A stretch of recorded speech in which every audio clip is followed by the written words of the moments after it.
Well, hi everybody. We're really going to talk about slopes of tangent lines, but we're really kind of starting into some calculus, a calculus topic, and because calculus, and remember, slopes and rates of change mean the same thing, but calculus studies rates of change in functions. Okay, so we're going to talk about slopes or the rates of change in tangent lines.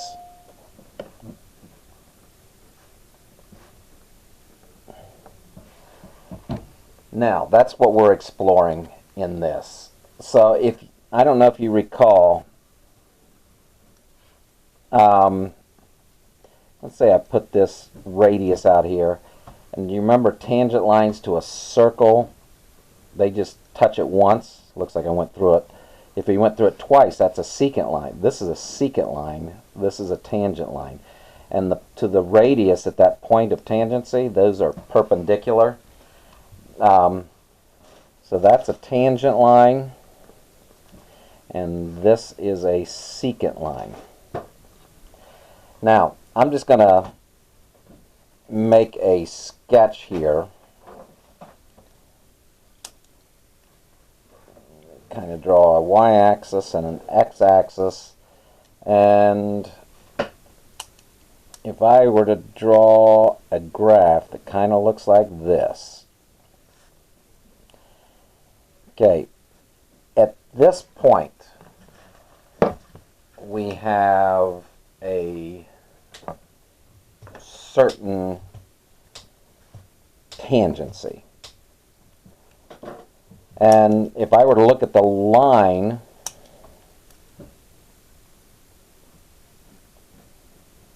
that just grazes that, this slope, that is let's just say a positive slope without really worrying about the value too much. If I were to look at a point of tangency right here, right there, let's say that's that tangent line. At this point, that would have a negative slope. And if you hit a maximum or a minimum, your point of tangency is horizontal. So the slope here is 0.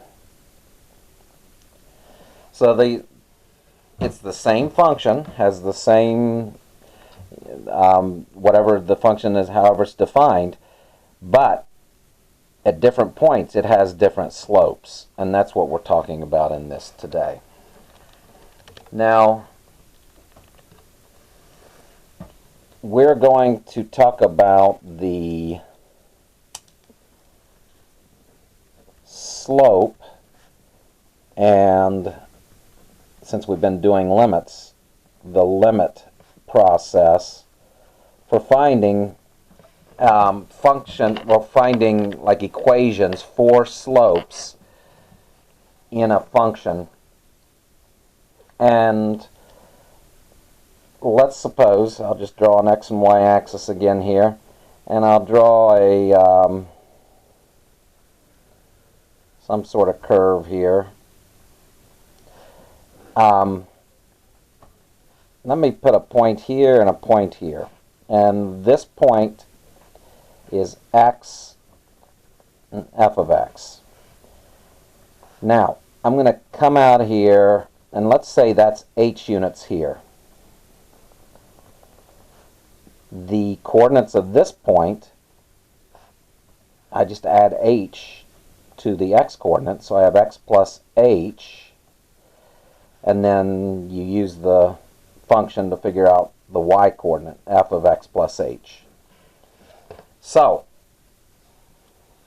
and then I have this secant line that goes through it.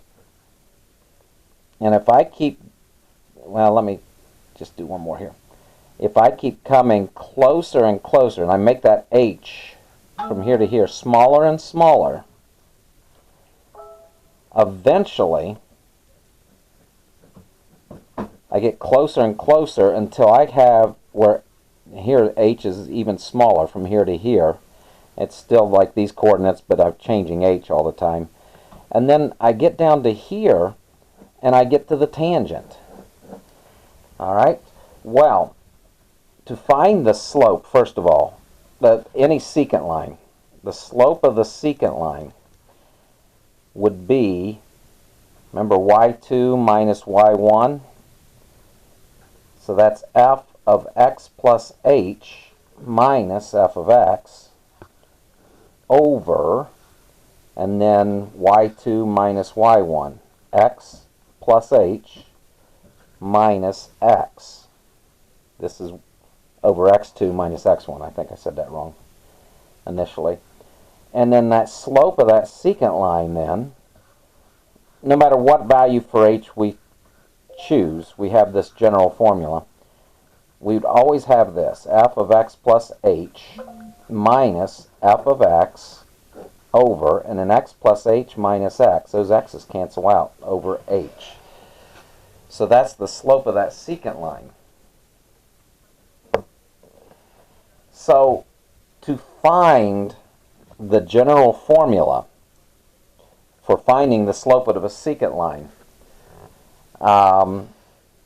at any point x and f of x plus h, let me preface that,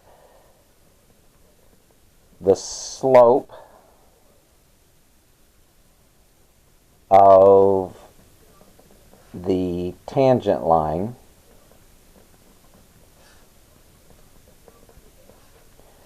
or it's actually just the slope of the graph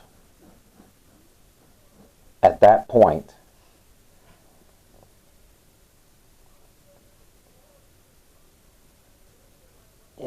so this is equal to the slope at that point, and to find that we will take the limit as h approaches 0 of the slope of the secant line.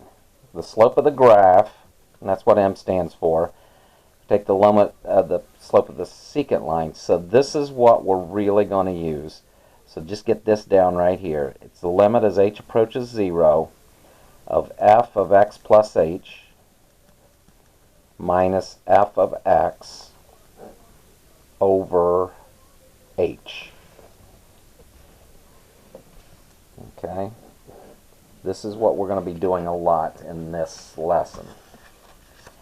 Alright, I'm going to come to the next video and do some examples.